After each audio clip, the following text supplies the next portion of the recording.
Hello. Welcome everybody. We've got a few more people coming in the door. But while people are coming in the door, I'd like to also welcome people coming in the Zoomland door. I can't see you, but I know you're there because June told me you're there. And I trust June. Hello. For those that don't know me, and you probably do, I'm Simone Slee. I've got this lucky job of being the head of VCA Art within the VCA in the Faculty of Fine Arts and Music. And I have to say, if you ever get to have the chance of having this job, go for it. It's a total delight. And it's so wonderful to work with all our fabulous colleagues here at VCA Art and all you fabulous students who are really the heart of what we do. Oh, good. Let's clap yourselves. Yes.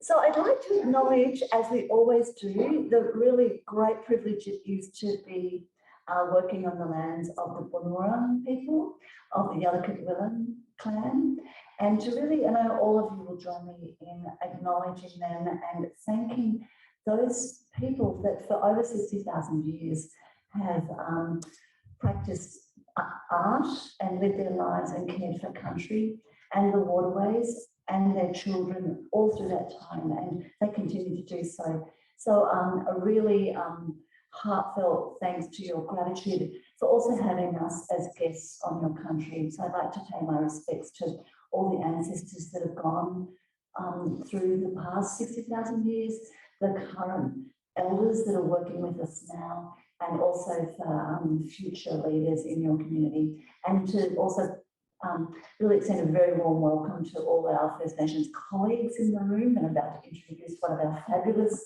colleagues, First Nations colleagues, Lisa, in a minute, and to students and researchers in our community. It's also a special day today because as I left home, Mark Dreyfus, our Attorney General, was introducing the bill for the referendum on the voice in Parliament. So very important times for us all, and lots to be learned and lots of hearing and listening to be done, because there are a multitude of voices out there. So on that note, I'd like to warmly welcome Lisa Waup here today. Lisa was born on this land of Naarm, and she's also a guest living here. Lisa is from a mixed cultural and First Nations community and a multidisciplinary artist and curator. She eloquently illustrates the journey of her life, working across jewellery, experimental printmaking, photography, sculpture, textiles, fashion and weaving, no less. Whilst Lisa's profound use of symbolism and materiality connects her to family, country, history and story, incorporating stories of her past, present and future. Lisa's practice highlights the importance of tracing lost history, ancestral relationships, motherhood and time. Lisa, we're really delighted to say, is a lecturer in the drawing and printmaking program at the Victorian College of the Arts at here we are at the University of Melbourne, and also has a great installation at Melbourne now, which I'm sure you'll all go and see. So on that note, a very warm welcome to Lisa.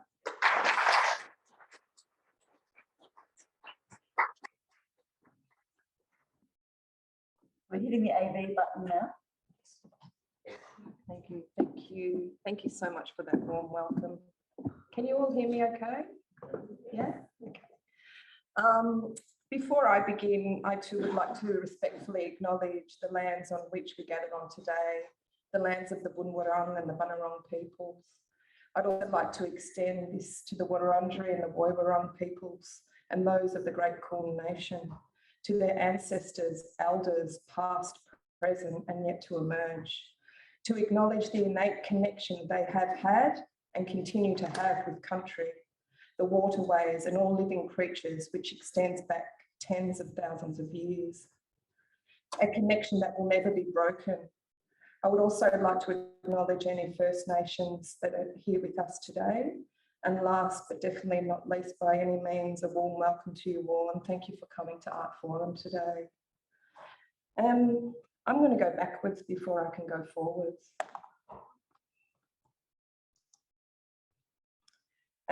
So basically my work illustrates my life's journey through discovery and connection, an autobiographical and ethnographic account. My practice highlights the importance of tracing these lost histories, ancestral relationships, country, motherhood, and time. My works are woven stories from my past, present, and future into contemporary forms. It makes my work, and I travel in interlocking circles of family, chosen family, and historical findings, journeys of self. I'm materially driven. Both natural and found objects carry story. They are vehicles to carry story. I'm an adopted child from birth. So for the first year of my life, I had 3 name changes. So a lot of my work really details an understanding of my history and the history of my ancestors as well. I've incorporated these documents within art making. For many years, they seem to appear every now and then, but I'd also like to show a photo of my great-grandmother. This is the only photo I have of my great-grandmother. And the little fella to the right is my grandfather. So this is the only photo that I have of them. So it's a lot of thinking and processing to when you have hidden and lost history. And a way for me to do it was probably, there's a show that I did back in 2012. So was at the Koori Heritage Trust, and it was using documents that I had with not only my adoption, but also the paperwork from my mother, who, when I met her, I got a big wad of paperwork because she was in homes at the age of 5. So it was through the Freedom of Information Act. And for me, it was a way to be able to process this information. I think me being a visual person, not so great with reading things. So I guess the way for me was to pick out parts of it and to be able to express my connection and understanding to it. The image that's on the left-hand side is called Crossroads. And this is an image that really reappears throughout my journey of my practice, but it changes medium along the way. These documents, I guess government records are really quite derogative the way they're written. So it wasn't something that I really wanted for it to be read by somebody to stand in front of it and read it. So I created these images, which for me were a layering of protection. So they really represented shields. And so for me, I guess the idea of shields is the pinnacle of protection. This goes a little bit further. Again, it's still using documentation of my mother. And it's really talking about how these family groups are coming together. So for me, circles really represent family. And the image on the left is really detailing for me how these 2 family groups are coming together, the family that I've grown up with and the family that I've been born from. I think it's really interesting, the documentation for Admit to Care was for my mum to be going into a children's home. And yeah, it's Admit to Care, but I think, you know, reading the documentation of the care that was given to her at that young age, I really doubt the wording of that. So for me, you know, this is a 2D multimedia work in which I include reports I found through the Freedom of Information Act relating directly to me and my family members. These works connect to historical documents with symbols and motifs and stitching to reconnect the fragmented layers of my history. For me, they are a replacement of ancestral history that is unknown and lost. They are tangible pieces of cultural and historic information, and my works are an important vehicle to ensure cultural continuity through my story and the connection of place and kin.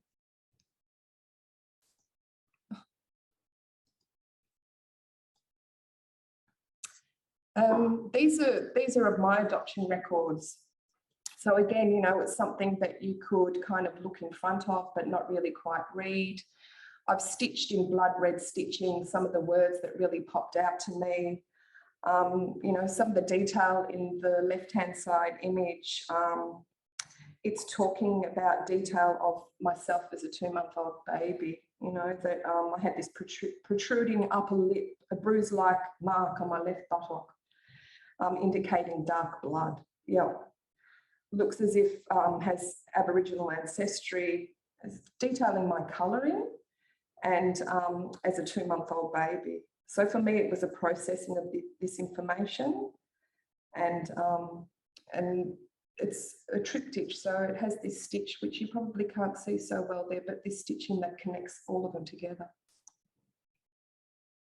In 2016, 17 and 18, I was fortunate to be a part of the National Aboriginal and Torres Strait Islander Awards, and at a time where I was creating woven objects. So this object is called Culture Basket, and it really references my connection with Papua New Guinea. I lived in Papua New Guinea for many years. My children's father is from Papua New Guinea. So I have a deep connection with PNG. Again, this is the following year using kelp, so seaweed and woven. This is called Seeing Land. And then in 2018, I created this piece called Altered Lines. So it's black and white, it's good and bad, it's right and wrong, it's heaven and hell, it's yes and no. There is always two sides to a thought or conversation. And Altered Lines is greatly inspired by First Nation spiritual beliefs. It is a sophisticated belief system. It has always been highly structured and ordered spiritual and cultural existence. The two are intertwined. First Nations people have and still are so connected to the spiritual life force of nature, natural surroundings, entrenched in story, and respect it innately to ensure its continuum. One does not exist without the other. They are harmoniously connected. Spirit is ingrained in story, in country, and it has been from the start of time.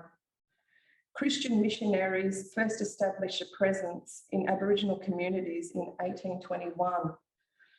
In 1837, the British Parliamentary Selective Committee on Aborigines in British Settlements stated that it was the only way through the influence of Christian missionaries that the entirety of Aboriginal population could be kept from extinction. Early missionaries sought to civilise Aboriginal people, teaching them to read the Bible and to sing hymns. They also sought to suppress customary religion through banning its manifestation in song and dance. How is one's belief or religion more superior than another? Who has the right to judge this and impose one's belief on another? Loss of connection to spiritual ongoing, to spiritual belonging causes loss of who you are, a severed disconnection to where you belong. Missionaries also thought that Aboriginal life was suffused with Satanism. This believed literally that they were confronted by the devil. I found a little container of broken rosary beads at a local market for 50 cents, and instantly I thought of this piece. I wanted to express my thoughts through this in detail. What I believe introduced religion has created, in my opinion. I grew up as a Catholic, church every Sunday, never missing a week unless I was very sick. It came to a point where it didn't make sense to me anymore. And how can one definition of God be all there is? I have always had such a connection to spirit, to nature around me. It always talked to me and gave me comfort. How can one God not allow another definitions of God? How can it be an all-loving and accepting or difference? Nature is good. It is spirit. It holds much spirit. It delivers me so much comfort when life becomes difficult. It delivers me calm when my spirit is not settled. I constantly receive little messages from nature or God. which I delicately weave into complex ideas around family, country, history, and belonging. The white cross symbolises introduced Christianity, white man's law, foreign law. The black feathers symbolise the strength of our old people, the continuation of spiritual existence, and the red stitching symbolises the loss of culture, and the broken rosary beads symbolise broken connection and altered spiritual beliefs. I feel that within my work, I'm a bit of a storyteller. So it's a way for me to be able to, as I've mentioned before, to connect with my story and to the story of people around me. So this piece was created with the idea of sunrise and sunset, so front and back. And it's really talking about the connections with Torres Strait and with PNG, because I spent so much time in PNG. And you know that there's communities along the southern border of PNG that have also had a long established affinity with the Torres Strait. For centuries, they've sailed, they've hunted, they've fished, they've traded produce and cultural items, formed strong family connections. This network of social bonds and trade routes between communities on the island and the coast of PNG developed into region-wide identity. When the time came to negotiate an international border with Australia and PNG, I recognised the need to respect the age-old traditions, family links, customs, practices, and local inhabitants. A treaty was created, which was finalised in 1985 and agreed, giving special provisions that recognised and accommodated the uniqueness of the region in its history. So woven history depicts the sunrise at the front and sunset at the back, which details the strong traditional customary associations with the two countries. The two are being, that they are interconnected. The shape of the breastplates are ones of shields. So it's ones that would be given as trade, or for myself, being married traditionally in PNG, I was given shell breastplates. So it's the highlight of that connection with that also. String bags. So this is called a knowledge bag, which I worked with a PNG artist, Vicky Kinai, to create my own string bag. It's called a knowledge bag. So it's covered with feathers from a tawny frogmouth owl, and also its skull and its eye socket. It's not using traditional fibres. I didn't want to use traditional fibres, so it was a bit of a contemporary take on it, and was using store-bought jutes. I've had quite a bit of history working with Spacecraft. Spacecraft is a print studio. It's now in Footscray. And the two people in this image is Stuart Russell and Danica also. So these were screens that I created, again, with this motif that I showed at the very start from 2012 and how it's crossed different medium. So this was, the printing of this went into a fashion collaboration with Ingrid Werner, who's a Melbourne-based fashion designer. And this collection was, I've done two collections with Ingrid Werner, and so I think it's really highlighting the idea of slow fashion. I think slow fashion really excites me. It kind of really connects back to my print practice as well, which is a limited edition. It's, you know, these small, it's not mass produced in any means. And the idea also of all the offcuts I actually create into body adornment also. And whether I do workshops and share them with other people, or so for me, it's creating light footsteps on this earth. But this exhibition really travelled, went to Melbourne Fashion Week, went to Paris, and went to Hong Kong Business of Design Week. It's kind of travelled quite a bit, which has been really exciting. The image, the line work drawing is the actual original image. I have a visual diary that I've been drawing in ever since I can remember. So I'm forever drawing in it. It's generally monochromatic, just black and white drawings. And I guess that also goes to the idea of what black and white means, and, you know, part of my history. And the image of the earrings is just showing the use of using remnant fabrics. And this was at DAF, so Darwin Aboriginal Art Fair. They have a country to couture, and they have art centres from all over Australia participate in it. So this was my contribution.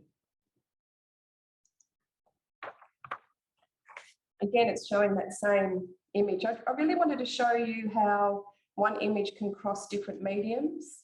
You know, this imagery has been printed on tapa cloth. It's been printed on this paper, which again, I've done at Spacecraft, but this paper was part of the Guinness Book of World Records. So it was for the longest continuous piece of handmade paper. And these were the samples of them, which I don't know how Stuart got them, but he gave them to me and I printed on them. So it's just showing, you know, the different ways to be able to kind of extend on something. You know, for myself, it's not to discard something, you know, it creates different story. And the idea of the square, you know, like a lot of my work is circular. I mentioned before how, you know, it really represents family for me. So at one stage, my husband had said, "Mama, why don't you draw a square? You're always drawing circles, you know, you keep moving around, you know, why don't you draw a square? It gives you places to ponder. It gives you places to stop and think." So that's where this imagery has come out of. Again, you know, this was an exhibition at Linden some years ago now, but it was called Carry Me Softly. So the floor in the gallery was filled with found objects that were turned into coolamans. So coolamans are for holding, you know, for carrying. So they're all empty coolamans. So I guess, you know, it alluded to the idea of my history and also the history of a lot of stolen children. Not that I was stolen, but you know, just that history as well. Using found objects, I worked with Brendan Hackett from Blueprint Sculpture, who's in West Melbourne, and at the time his studio was right next to a found metal, like scrap metal place. So I'd always go scouring for bits and pieces, things that kind of shone out to me. And I think I've said this many times, but you know, that I'm like this bowerbird that is attracted to shiny things, and how to kind of, you know, reimagine them and recreate them. So you can see signs that I've created into coolamans, road signs, and this was actually the collector on an old barbecue. So it would have collected the oil, which, you know, I've woven into the edges of it and put ochre onto it. So that idea of that connection to country. And this has been printed on tapa cloth. If anybody doesn't know what tapa cloth is, it's pounded bark.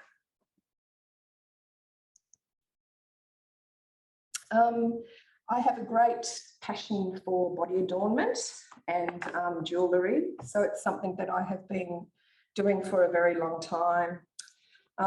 This piece is called Mama, and it was created with the ideal of honouring Mother Earth and the innate connection that I have with country and nature.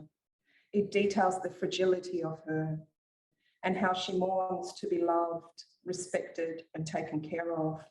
The porcelain breastplate has an imprint of a string bag, and on its surface, this for me represents Mother. My children have always been taught to never go into my billum, which is a string bag in PNG. My bag is magical.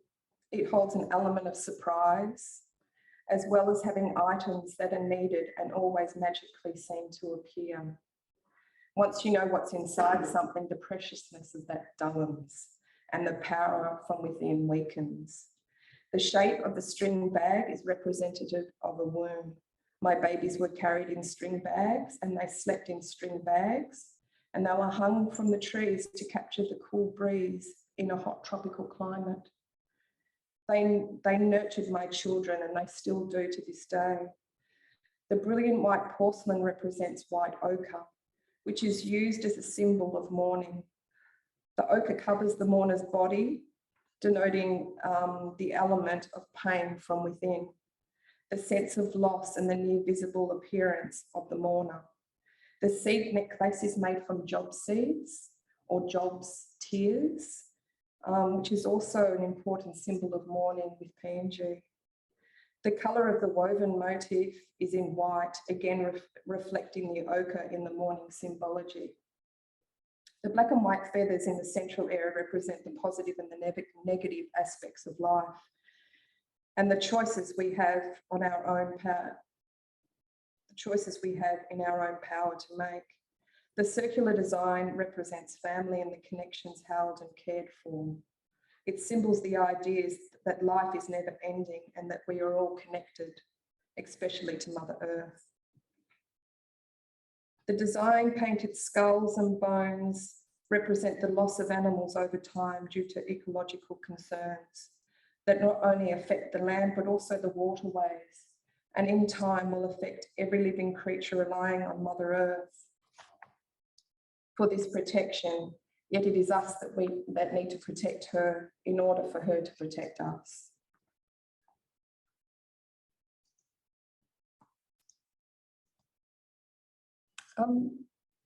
This is a series that it really propelled me with what I did at university. I studied my master's from 20 to 21 here at MCA. And at the same time, I also did a course with a program called Black Jewellery, which was out of the Koori Heritage Trust at Fed Square, with the National Gallery of Victoria, and also the Gold and Silver Smithing Department at RMIT.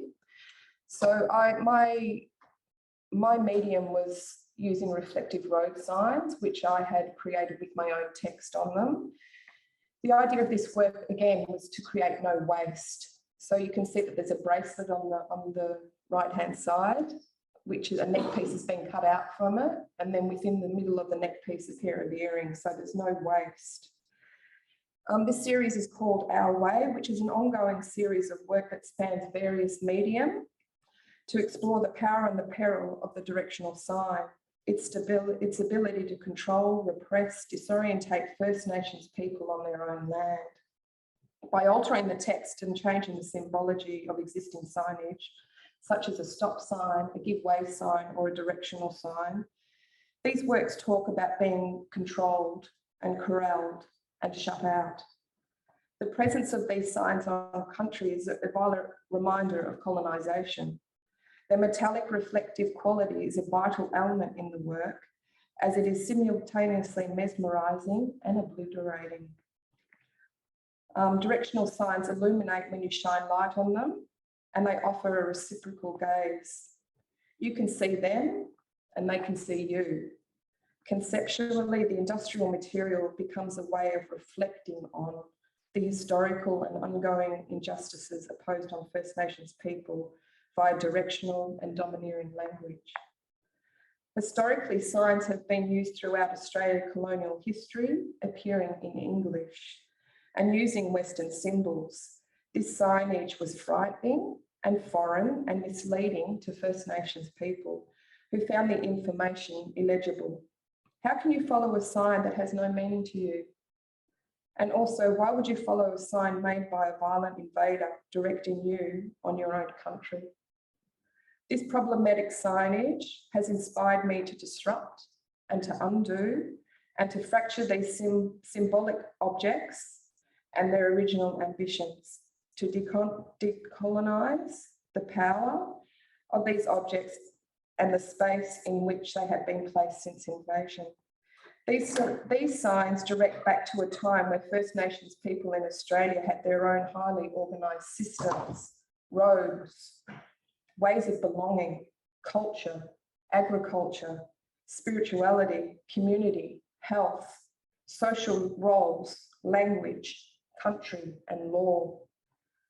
In this series of work, signs challenge the directives of an invasive culture that imposed itself on a well-functioning one. One that has been one way is redirected to our way.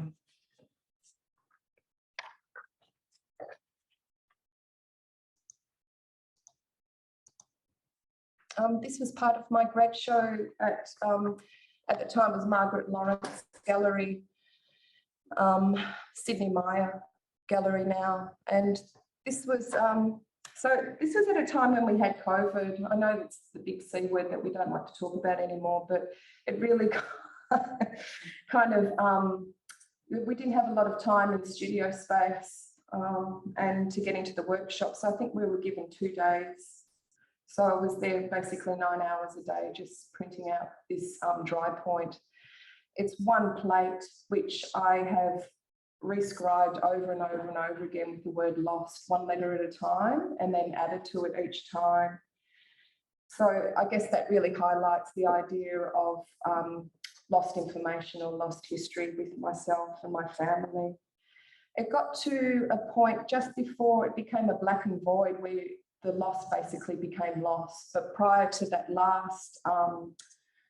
the last pool of those prints before, you know, going onto it for it to be blackened, these faces started popping out of these prints, which just totally blew me away, because I was just reconfirmation, well, yeah, I'm not lost. I've actually have these ancestors around me that are overlooking me and taking care and guiding me in a way of connection.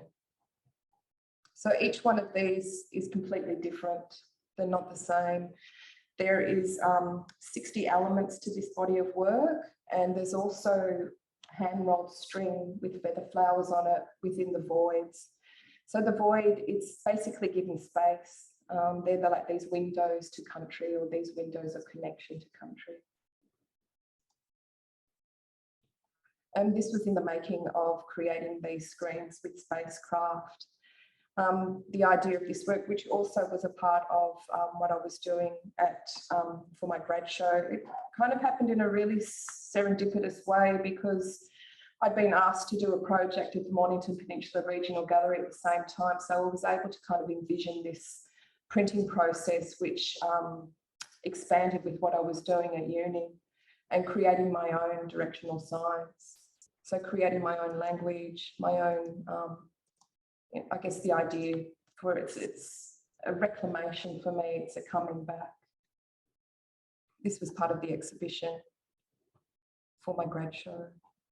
Creating signs, which have also been screen printed on. The text was stolen, wanted and lost were all in reverse. So I guess that really highlights a backward history.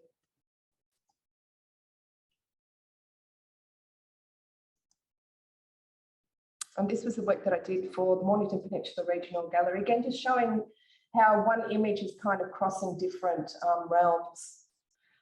This is called wall drawing. So at the time I was asked what I would like to do with wall drawings, and I was like, oh, just screen print on a wall. I didn't think it would be tricky, but yeah, it was tricky. And at the same time, it worked out really well, because Stuart at Spacecraft was actually talking about the same thing. It just happened to be that we were both kind of on the same path, and he was doing it with clients in Japan. So he was doing Zooms of how to create, you know, making these screen prints on walls. So yeah, it was quite incredible how that happened.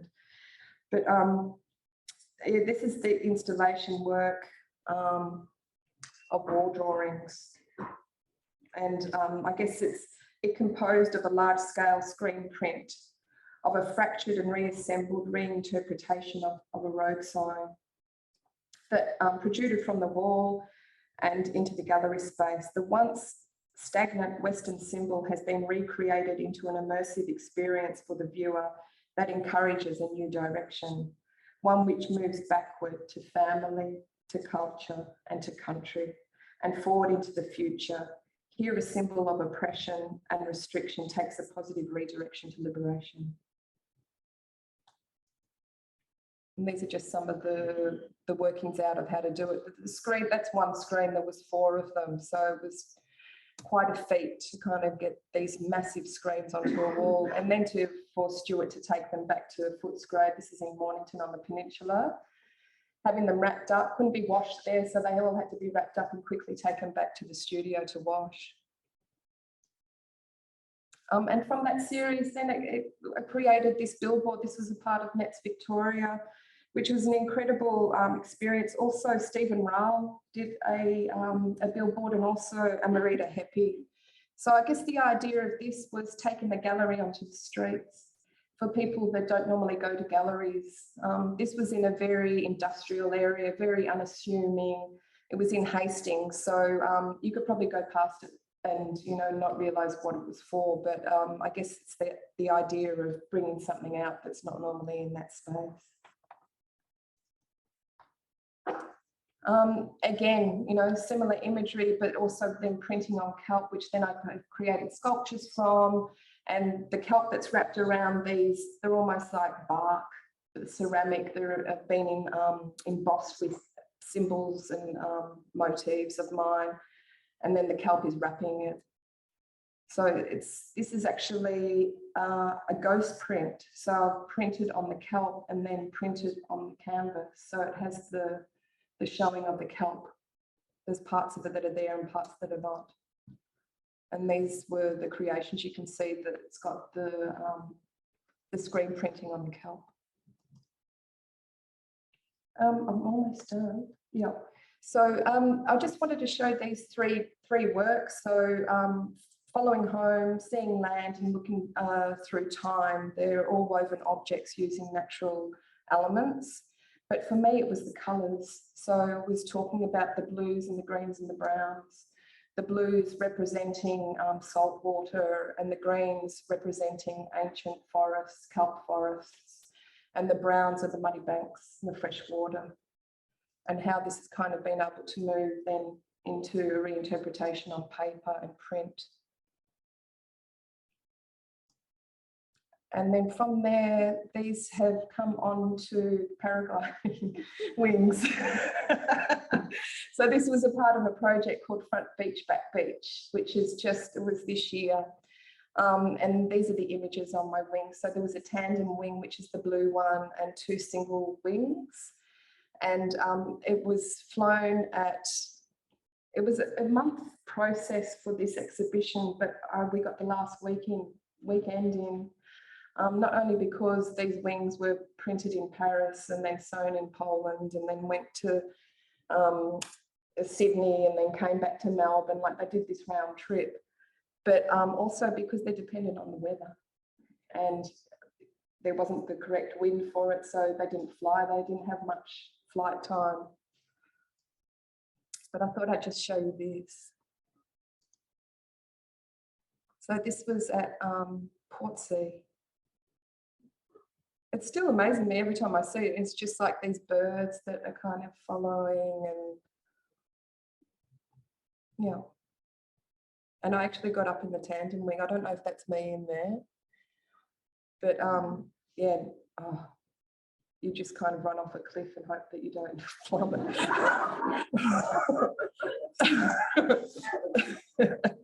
Oh, gee. Okay, here we go. Oh no. Oh, there we go. I just thought, there we go.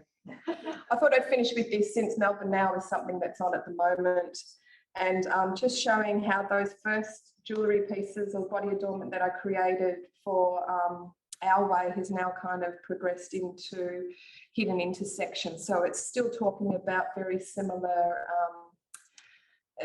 imagery, and the word that's written on these pieces is stolen, and it's back to front and up, yeah, it's back to front. So again, it's no waste. It's created a breastplate, which is almost the size of a stop sign.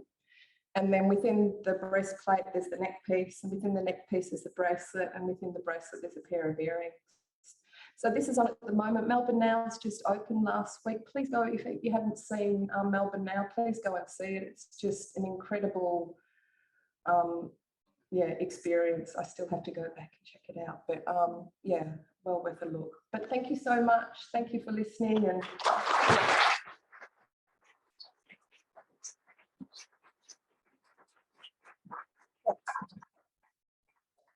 okay. Lisa, golly, that was such an inspiration. I think all of you would agree. And just really want to also thank you so much for, I feel incredibly privileged that you've been able to share and take us to the, you know, some really quite difficult places that we really all need to go to. So thank you for your generosity. It's incredibly moving, and to share with us those very intimate details of your family and your context. And it's an honor for us and something that we'll nurture. And then just to see, oh my gosh, up there with those wings, like what a great thing, the way art can traverse the whole world. And yeah, what a great privilege that we've had. Thank you. We've got some time for some questions for Lisa that we're going to open up to. So that also includes you folk in Zoom land as well as him. So if you've got a question, put your hand up, and the good and wonderful June will run up and with the laptop. Thank you. Yep. Hi, Lisa. I'm just interested in your choice of like the continued use of a particular symbol of image. Yep. And I'm wondering if you could talk on how the continued use of that, like what you learn new from it each time you use it, and if there's ever a point where you feel like you're going to retire that and move on to something else. Good question. Yeah, I think for me, it's about kind of stretching and pulling apart that story again. Like for me, it's revisiting parts of it, but it's also changing it. And I guess that relates to the more I learn about history and the more I kind of have understanding about my beginning, you know, like it's a part of myself that's always there, but it alters, you know, and it changes and it moves, and yeah. So I think that one's retired. Yeah, it's done. Yeah, thank you.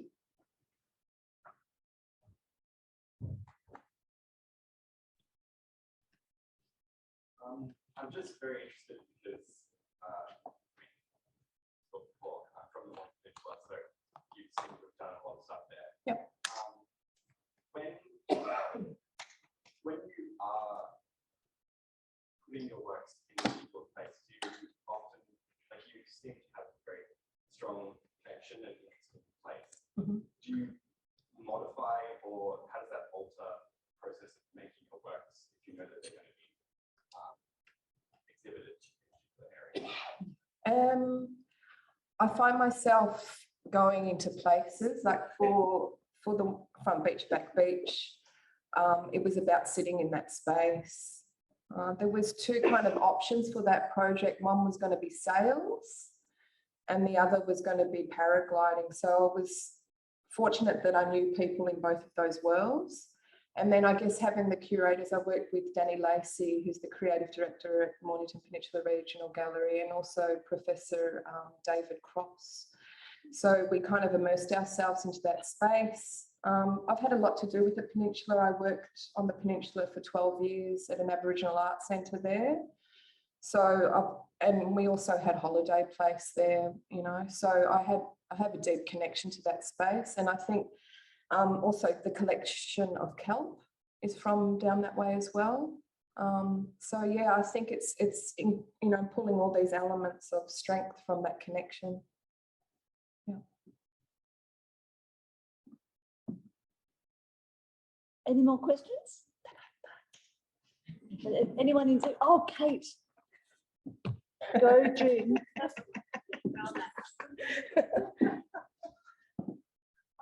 Lisa, I was just wondering if you could talk about how, I mean, I think it's incredible how you've interwoven this museum and contemporary art practice with fashion and jewelry, and brought the kind of, you know, knowledge around the body. Yeah. And what happens when the body is kind of like wearing your work, which happened also in the paragliding thing. It's like, it's in the world. Yep. And I just would love to hear, if you're willing, more about, you know, the importance of you to this idea of sharing these body adornments and clothing in your work with the world. Yeah, great question. I think to see something 2D and then become 3D and animated and moving, and you know, I still get a kick out of seeing somebody wearing something that I've, you know, collaborated with in the making of that. So for me, I think it evokes story. So it questions, and same with body adornment. I think, you know, body adornment is about, it's a personal thing. but it carries story and it carries that with the wearer. Or, you know, maybe it doesn't either. Maybe it's something that's seen that, you know, they find an element of beauty in it, or, you know, so it's still talking about connection, but I guess in different way. Yeah, different medium. Yeah. I'd love to add a bit more to that too, so you're not over yet, Lisa. There's something so fabulous about that, because that's something that I was fascinated with your practice about, is it's a form of resistance and a kind of reinserting into the social fabric the stories that need to be made visible, that's deeply political as well as personal. So I don't know, that's as much an observation as anything, but that's a very powerful. And the fact that these symbols are registering globally now is also tremendously powerful as a political strategy. Yeah, most definitely. And I think for me, I'm driven because my ancestors had no voice. So for me, it's about giving voice to the voiceless. Yeah. So I feel like I have a responsibility. Yeah. Yeah. I have one more question. I have to ask you. The thing that I adore about your work too is the material transformation, because there's something very specific to the materials that you choose. And we saw that in those beautiful works that you made, with the white breastplates from Papua New Guinea. Maybe you've said it all, but I just wanted to say there's something just so powerful about the choosing of the kelp. Yes. You know, it's not your usual printmaking material. No, not at all. And also for you, those choices and your connection to the stories, I just wondered if you wanted to talk a little bit more about that. Yeah, I guess, you know, with the kelp, so I was fortunate enough to be able to work with Nanette Shaw, who is a Tasmanian elder. So she came and did a residency with our artists at Bullock Art. So traditionally they made water carriers. So this was something that she found in a British journal. It was probably a tiny little picture like that, and she brought it back from being asleep. Yeah, so it was something that we were taught, but it's not something to replicate because we're not Tassie. And so it was a way to use that material. So, you know, from that, we've kind of created these 8-foot sculptures out of kelp, and we've, you know, created body adornment, and I've printed on it, I've carved with it. Like it's become so a part of me. And again, you know, it's that idea of that connection to country, you know. So for me, you know, these elements or these natural elements are like missing family or missing parts of history. And it's interesting to me too, as a sculptor, how do you source with, I guess, respect with the stories of the country and the kind of inherent meaning that those the materials bring to an artwork, and how you negotiate that space. So it's interesting to hear you talk about working with this particular elder from Tassie. Yeah, definitely. And, you know, same with the feathers that I use in my woven objects, you know, like it becomes like this community of sorts, because there's people that are finding these, or, you know, I get packages of deceased birds, or, you know, just how in the mail. No, just given to me. And so, you know, it's that idea of giving things another life again, or, you know, to create story that's a part of that, but it's extended from that. And so I can't do that without community around me. So the relational aspect of material and the objects that you use to make art are really critical. Yes. So if we, anyway, good to know. Thank you. Oh, we've got one last question, and then we'll have to round up right at the back. June, are you ready for the sprint at the back?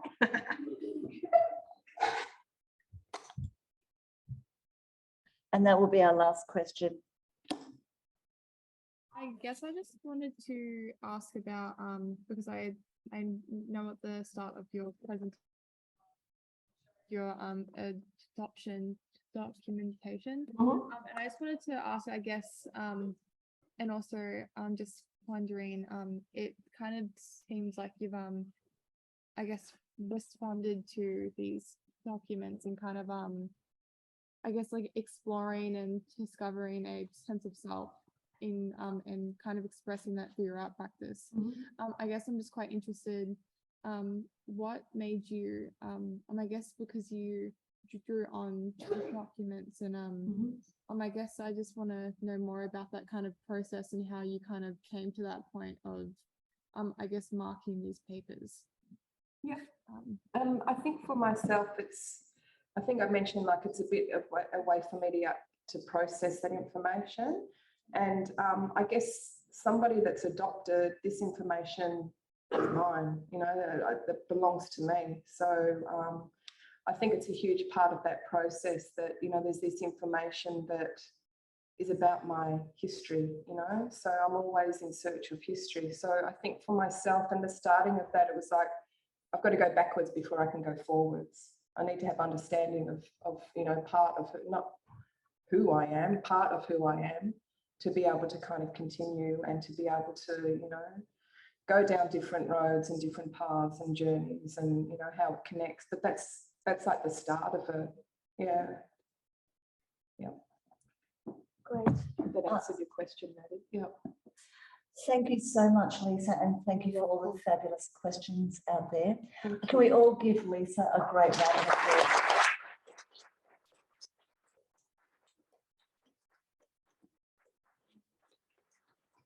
I just want to note we're missing Dr. David Sakura today. He'll be back with us next week, and please come again this time next week for Trent Crawford. Okay, over now. Have a great week. Bye now.